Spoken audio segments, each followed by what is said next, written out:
It's funny how life twists in ways you never expect. One day, you're living the script you were handed, husband, father, provider, and the next, you're standing in front of a mirror in a silk dress, wondering how the hell you got here. But let me start at the beginning because none of this makes sense without the before. I was 34 when I finally admitted to myself that something was wrong. Not wrong in the way a flat tire or a missed promotion is wrong, but wrong in the bones, in the blood, in the way my reflection never quite matched the person I felt like inside. I had a wife, Sarah, who loved me in that steady, practical way of hers.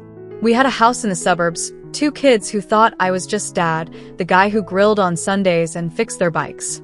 And I played the part well, right up until the night I didn't. It started small, as these things often do. A curiosity, a fleeting thought while folding laundry. Sarah's blouses were soft under my fingers, the fabrics so much more vibrant than my own rotation of grays and blues. I caught myself lingering, imagining what it might feel like to wear something like that, to move through the world in colors that didn't feel like a uniform. I dismissed it, of course. Men didn't think like that. Except, apparently, I did. The first time I tried on her clothes, it was an accident. At least, that's what I told myself. She was away visiting her sister, and I was alone in the house for the weekend. I told myself I was just putting away her dry cleaning, but then I held up one of her dresses, a simple navy shift, and before I could talk myself out of it, I was slipping it over my head. The moment the fabric settled on my shoulders, something inside me clicked into place. It wasn't arousal, not the way I expected. It was recognition. Like I'd been walking around in a costume my whole life and had just glimpsed my real face for the first time. After that, the dam broke. I started stealing moments, a scarf here, a pair of tights there, always careful to put everything back exactly as I found it. I told myself it was just a quirk, a private indulgence that didn't mean anything. But then I bought my own things. A lipstick from a drugstore 2 towns over, a skirt from a thrift shop where no one knew me. I hid them in a shoebox at the back of my closet, my little secret.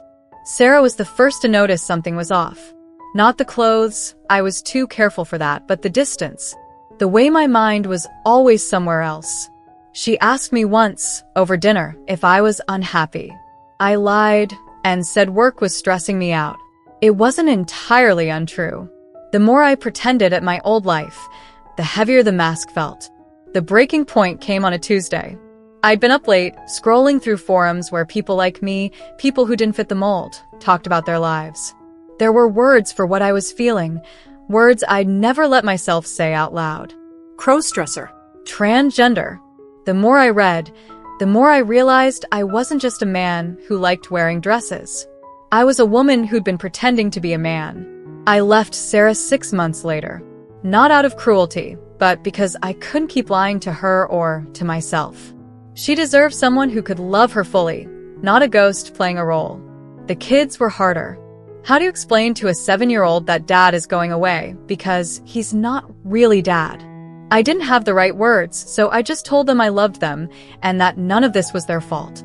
The first year on my own was a blur of self-discovery and terror. I found a therapist who specialized in gender identity, started experimenting with makeup in earnest, and slowly, painfully, began telling the people in my life who I really was.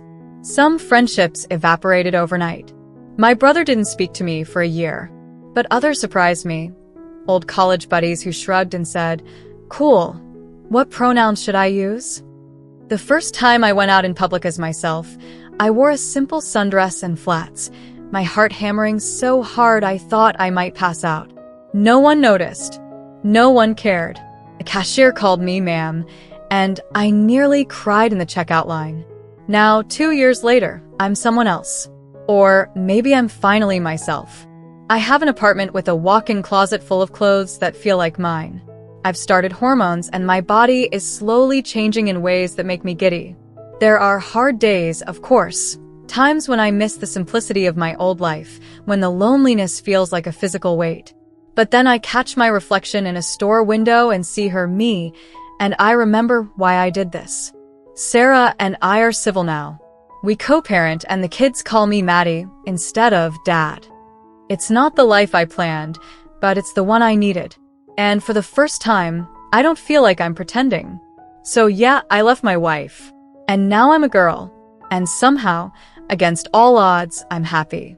The first time I really saw myself, was in a dressing room at a department store. I had been too nervous to shop for women's clothes in person before, always ordering online and holding my breath until the package arrived, praying the sizes were right. But that day, something in me pushed me forward. Maybe it was the way the sunlight caught the mannequin in the window, draped in an emerald green wrap dress that seemed to shimmer. Maybe it was just time. I walked in like I belonged there, even though my pulse was racing. The saleswoman smiled at me, and for a second, I panicked. Does she know? But then she just asked if I needed help finding anything. I mumbled something about looking for a dress, and she nodded like it was the most normal thing in the world. Maybe it was. Maybe I was the only one who thought this was a revolution. I took 3 dresses into the fitting room, hands trembling as I unzipped the first one. Slipping it over my shoulders, I turned to face the mirror, and there she was. Not a man in a dress, not some awkward imitation, but me. The way my waist curved under the fabric, the way the neckline framed my collarbones, it felt like coming home. I didn't realize I was crying until I saw the tears on my cheeks. That was the day I decided to stop hiding. Of course, it wasn't that simple. The world doesn't just open its arms to someone like me. There were stares in the grocery store, muttered comments from strangers, and one particularly awful encounter at a gas station where a man followed me to my car, laughing as he called me a freak. I locked the doors and sat there shaking, wondering if I'd ever be able to just exist without fear. But then there were the good moments, the ones that kept me going. The elderly woman at the bus stop who complimented my earrings. The barista who wrote, "Have a beautiful day, miss," on my coffee cup. The first time my daughter, without hesitation, introduced me to her friend as my parent, Maddie. Those were the times I knew I was on the right path, no matter how hard it got. I started hormones 6 months after I came out. The changes were slow, softer skin, a subtle rounding of my hips, the faintest swell of breasts beneath my shirts. But every little shift felt like a miracle. I remember standing in front of the mirror one morning, running my hands over my body, marveling at how it was finally starting to match the person I'd always been inside. Dating was strange. I hadn't even considered it at first. I was still untangling myself from my old life, still learning how to be me. But then I met Alex at a queer book club. They were non-binary, with a sharp wit and a smile that made my stomach flutter. The first time they kissed me, I froze for a second, terrified they'd pull away when they felt the stubble I'd missed while shaving. But they just laughed and said, "You're adorable." It wasn't perfect. Nothing ever is. There were nights I lay awake, missing the simplicity of my old life, wondering if I'd made a mistake. But then I'd remember the years I spent suffocating in that version of myself, and I knew I'd rather face the uncertainty of being real than the slow death of pretending. Now, when I look in the mirror, I don't see a stranger. I see me, and for the first time in my life, that's enough. The first time I wore a bikini, I almost backed out. It was a hot July afternoon, and Alex had convinced me to go to a queer-friendly beach an hour outside the city. I stood in front of the mirror in our tiny rental cabin, tugging at the straps, hyper-aware of every inch of my body that didn't quite fit. My hips were still narrow, my shoulders still broad, and no amount of hormones could change my bone structure. "You look amazing," Alex said, kissing my shoulder before tossing their towel over their arm. I didn't believe them. Not yet, but I followed them out anyway, heart pounding as we stepped onto the sand. I kept waiting for the stares, the whispers, the laughter. But the beach was full of people, some cis, some trans, some beautifully in between, and no one so much as glanced my way. A group of teenagers played volleyball nearby, their laughter mixing with the crash of waves. An older couple lounged under an umbrella, sipping iced tea. And me? I was just another woman in a swimsuit, feeling the sun on my skin for the first time without shame. That day, I learned something important. Most people don't care nearly as much as you think they will. Work was another hurdle. I'd been a project manager at a mid-sized tech firm for nearly a decade, and coming out there was terrifying. I rehearsed the conversation with my therapist a dozen times before finally sitting down with my boss. "I'm transgender," I said, my voice steadier than I expected. I'll be transitioning, and I'd like to go by Maddie at work now. He blinked, then nodded. Okay. HR will need to update your records. Anything else we should know? Just like that. No drama, no interrogation. A few weeks later, my new name showed up on my email signature, and that was that. Some coworkers stumbled over pronouns at first, but most corrected themselves without prompting. A few even went out of their way to ask about my transition, not out of morbid curiosity, but genuine support. The only real issue came from Brad in accounting, who accidentally dead-named me in a meeting. Before I could even react, my boss shut it down. We respect all employees here, Brad. If that's a problem, there's the door. Brad never made that mistake again. Sarah started dating again before I did. I found out through the kids, who mentioned Mom's friend Mark one weekend. It stung more than I expected. Not because I wanted her back, but because it was a reminder that her life was moving forward without me. Still, I was happy for her. She deserved someone who could love her the way she needed. We met for coffee a few months later, just the two of us. She looked good, lighter somehow. You're glowing, I said, stirring my latte. She smiled. So are you. And for the first time since the divorce, it didn't feel awkward between us. We talked about the kids, about work, about nothing important. When we hugged goodbye, it didn't ache. Last month, I went to my first family gathering as myself. My brother had finally come around after a long, tense year of silence. His wife greeted me with a hug, and my nieces didn't bat an eye at Aunt Maddie. My dad was the last holdout. He'd always been old school, the kind of man who thought feelings were a sign of weakness. I braced myself for a fight when he pulled me aside after dinner. Instead, he handed me a small box. Inside was my grandmother's pearl necklace. She would have wanted you to have it, he said gruffly. Then, quieter. You look like her, you know. When she was young. I didn't trust myself to speak, so I just hugged him. He patted my back awkwardly, but he didn't pull away. Now, as I write this, Alex is humming in the kitchen, making pancakes even though it's past noon. My daughter's latest drawing, a rainbow-colored family portrait with two moms, a dad, and Aunt Maddie in the middle, is stuck to the fridge with a magnet. It's not the life I planned, but it's mine. And for the first time, that's enough. The first time I truly felt like myself in public was at a friend's wedding. Not as a guest hiding in the back, but as part of the bridal party. Jess, my oldest friend from college, had asked me to be a bridesmaid 6 months earlier, and after an initial wave of panic, I'd said yes.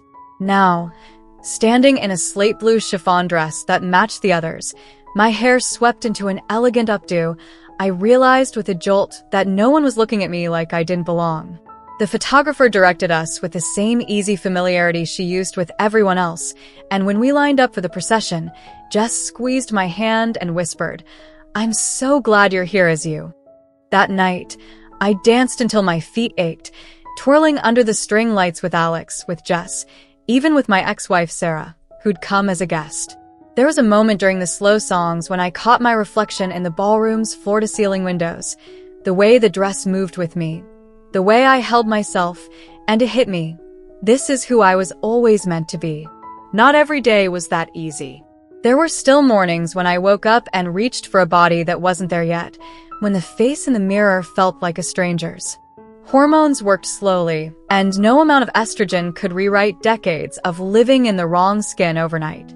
Some days, the dysphoria wrapped around me like a weighted blanket, suffocating and inescapable. On one particularly bad day, I found myself sitting on the bathroom floor at 3 a.m., wiping off smeared mascara and wondering if I'd ever stop feeling like an imposter. Alex found me there, silent tears streaking my cheeks. They didn't try to fix it, just sat beside me, shoulder to shoulder, until their warmth grounded me again. "It's okay to miss the person you never got to be," they said finally. I never thought of it that way before. I wasn't grieving my old life. I was grieving the girl who never got to grow up, the prom she never attended, the first dates she never had. That night, Alex helped me paint my nails a ridiculous glittery pink, and we stayed up watching terrible rom-coms until the sun rose. A year later, I stood in front of a judge to make it official. The courtroom was nearly empty, just Alex, a few close friends, and my dad, who'd surprised me by asking to come. When the judge said, "Petition granted," and declared my name legally changed to Madeline Claire Whitman, I expected fireworks. Instead, there was just a quiet, unshakable certainty, like a knot in my chest had finally loosened. We celebrated with champagne at my favorite cafe, where the barista, who'd long since stopped needing to ask for my name, toasted me with a free slice of cake. "For the prettiest regular we have," she said, and I blushed straight to my roots. The kids adjusted better than I dared hope. My son, now 9, shrugged when I asked if it bothered him that I didn't look like other moms. "You're still you," he said, as if it were the most obvious thing in the world. My daughter, ever the pragmatist, had just one request. "Can I borrow your nail polish sometimes?" Sarah and I settled into an unexpected rhythm. We weren't just co-parents, we became friends again, in a different way than before. She helped me pick out my first real bra when the hormones finally did their job. I proofread her online dating profile. It wasn't the marriage we'd planned, but it was something better, honest. The last piece fell into place on an ordinary Tuesday. I was rushing to work, my heels clicking against the sidewalk, when a little girl, maybe 5 or 6, tugged on her mother's sleeve as I passed. "Mommy, look, a princess." The mother shushed her, embarrassed, but I just laughed and waved. The girl beamed, and in that moment, I realized something. I wasn't just living for myself anymore.